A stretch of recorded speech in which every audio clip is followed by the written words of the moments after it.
Jordan, what's going on, man? It's as sunny and as clear and as beautiful as it is in the background, it seems like your career is just as bright.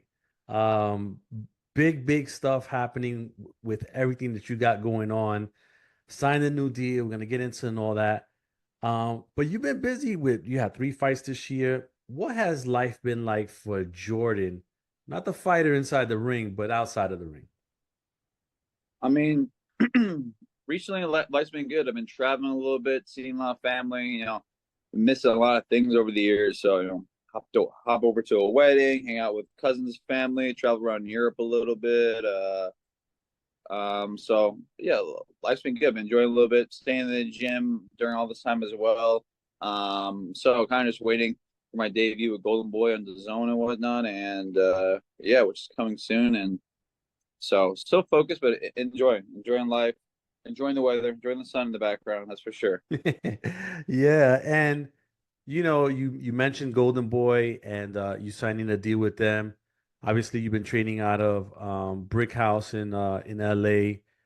You're with Julian Chua, who's been training you. I guess my question is, with all the different opportunities that are out there, why did Golden Boy make the most sense for you?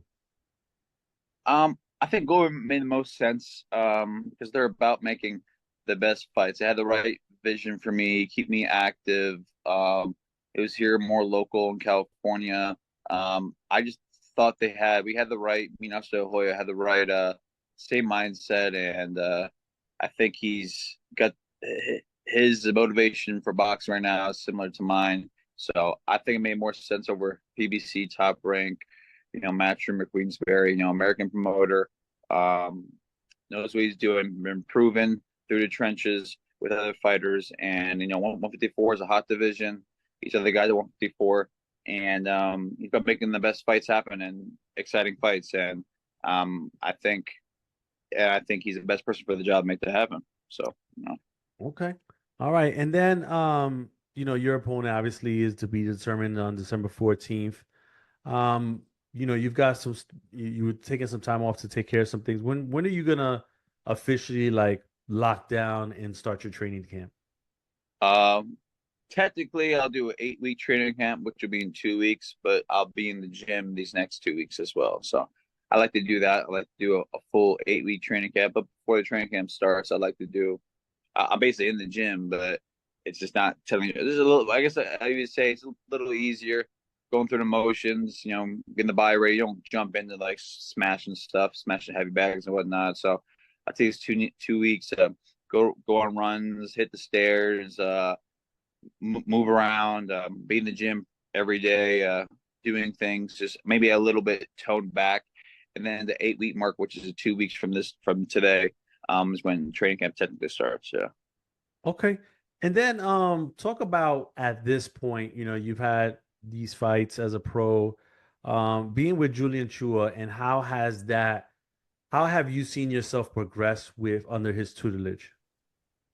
But I see it progress a lot. I see it a lot in the gym.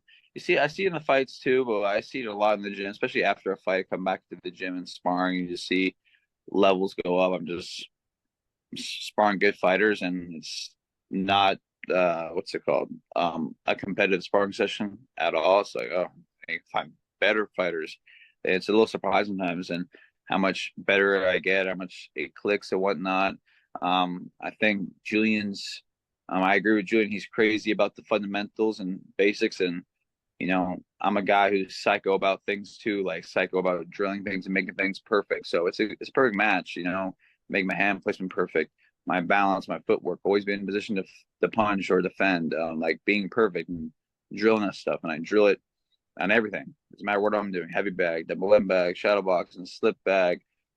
Spar. I'm always drilling it, looking in the mirror and drilling it, making sure that I'm not messing up for a second or whatnot. Always in position, a good boxing stance. A lot of guys hit a heavy bag for 3 minutes, and during that 3 minutes, how many times do they bounce up and bounce around? That's if you tell what I'm saying. That's technically, you're not in a good position. You're not taking that little bounce break during a real fight. During a fight, you're always in the zone with the little bent knees, always in position, ready to attack or defend. So even those little things matter. And that helps with your conditioning and cardio. Taking those little bounce breaks is refreshing. So hindsight makes it a little easier, and don't want to make training easier. Yeah, no doubt. And you touched on it before, man, 154 is flooded with talent. And it, uh, you have you said something about, or I think on the press release it said something about maybe fighting 6 times next year. Um, are you okay with like a slow build towards what you want to do or which fights you want to get to? Or are you looking for like a top name at the end of those 6 fights next year because it's so crowded and the belts are kind of like held up between like two or three guys? Yeah. Um, Next year, if I get six, but I'll know I'll get at least four. If I get four or five, I'll be happy. That'll be very busy than any other fighters at this stage. Um, I see me fighting a lot of tough dudes next year.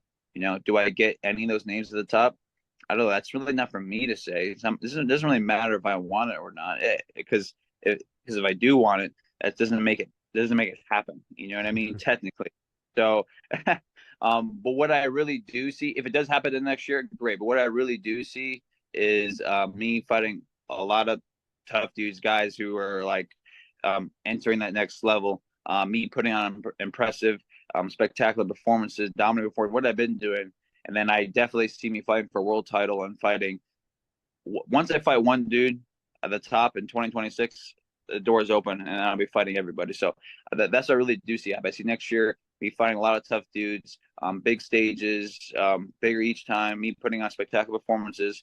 2026, me fighting for a world title and fighting every fight. I see me fighting a exciting guy or a guy who's known and guy. Yeah, so that's what I see. Now, Yeah. let me ask you this. I mean, every fight is different in this sense, but do you have like a fighter in your mind that you say to yourself, when me and him finally meet, it's gonna be a classic? Do you have one of those fighters in mind? Yeah, a couple of fighters I think I'll meet and I'll steamroll. I think are hyped up. And then I got fighters that I think will be a classic. I think me and Tim Tszyu will be a classic. I think me and Virgil Ortiz might is to be a classic as well. Um, so those are two right at the top. Yeah. Yeah, nice. Okay. I respect both those guys. Those are two guys I don't dislike how they carry themselves and what I have met. I met Tim Tszyu, but I haven't met Virgil Ortiz. But I met Tim Tszyu, so I know him. So I didn't know dislike them how they carry themselves. They do the career. So I would say I don't like a lot of guys in boxing. So those are two of the few. Okay. All right. What should people know about you that they likely don't know about you that you'd want them to know?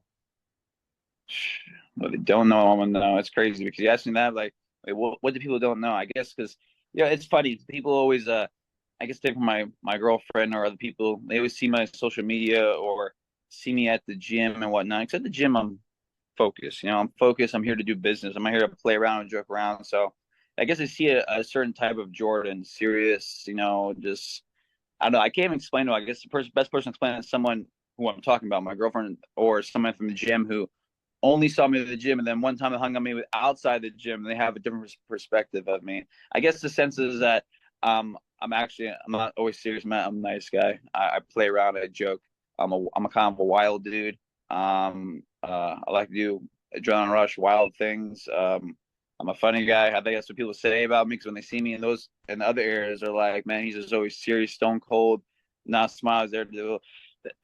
I guess that's the way I always been trained from Hawaii. I was always taught you got to train how you fight. When I fight, I'm a very mean, angry guy. So that's kind of how I train 9 times out of 10. I go to the gym. I'm not there to like talk and chat. I'm there to do where that's sparring, if it's beating the shit out of a heavy bag or whatever's going on that day. That's kind of, I guess, my mindset. It's kind of hard to get out of. I'm just a guy in his ways or whatnot. But I'm just a dude who loves his country, who you know who loves a lot of good things. I'm a good person. I'm not a bad dude, but I will get bad. But if getting bad is what it takes to get the job done, I will turn bad. Yeah. Yeah, No way. no doubt. No doubt. And lastly, on December 14th, you're fighting at the Toyota Center. Ontario, California. I was telling Bernie that, hardcore is a 10 is a good fight city. Lexus Rocha versus Raul Curel is the main event. When people watch your fight that night, what's the lasting impression you want to leave on them? I mean, it's what I've been doing every time. I feel like I'm an honest dude. I feel like I've done it every time. And what I'm going to do this time again is, again, a dominant, explosive performance. I mean, you might see new things. You might see new fold of me, maybe a new move, new skills. But no matter what you see, it's going to be dominating. There's going to be lots of punches. There's going to be skills. There's going to be pain. There's going to be excitement. Someone's going to get hurt. And um, yeah, it's been punches being thrown. There's gonna be powerful punches to throw. I'm looking for damage, but it's gonna be done in a skillful manner. And so I give a little bit of all that. I think I've shown that over my fights. I went the distance once, and that was in October of 23 against Cameron Grill. But if you watch that fight, I mean, that was an exciting fight. I think I threw 600 punches even. That's my mic count. I recounted them, put in slow mo, watch it. So that's I don't know, 70 something punches average around. You know, I beat the living crap out of him 8 rounds. Tough to have two busted hands, not broken, but just really bad bruised hands from the very beginning. So that's played a factor. But it doesn't matter the fact. It was super exciting. I beat the living crap out of him. I got pictures on a wall from the fight where he's like, bracing for impact, pretty much brace for impact, like for like a shit brace for impact. That's kind of how pictures I've looked on the wall. So it's gonna be exciting and whatnot. And it's cool. I showed a new move in my February fight in 24. I faked the right hand, threw left hook to the body, boom, caught him, dropped him, put him out. You know, what's it called? In my April fight, I got hit a little bit more than you think. I rolled a punch, I got hit with it, came back with the right uppercut to the solar plex, boom. That's what caused the what proceeded after that, which I dropped him after that. And then the last fight, I mean, I knocked out a dude, never been stopped or dropped. Went to distance with Sebastian Pandora and Troy Isley, and they didn't look that good against him, especially Troy Isley. They didn't look that good at all. I mean, you can argue that maybe Victor Tony won that fight. I mean, in my opinion. And he looked like chump change to me. I figured him out, and I whitewashed for them. One little short punch, boom, it's good night. So I have the power to end it with one punch, to have the excitement skills. I mean, that's what I'm saying. So that's what I'm going to do. December 14th in Ontario, I'm going to put on a show of skills and just a blistering performance. And it's going to be exciting. Red, white, and blue is going to be everywhere. I got the shorts. I got a special gloves coming for this fight. So I'm shoving red, white, and blue down your throat. If you like it, cool. If you don't like it, shit, I don't care. It's coming anyways. So be good.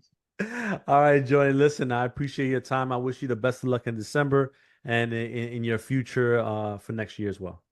All right, sweet, Abraham. Thanks for good talking to you. Likewise. Thank you, gentlemen. All right, thanks, Bernie. Well, I pressed the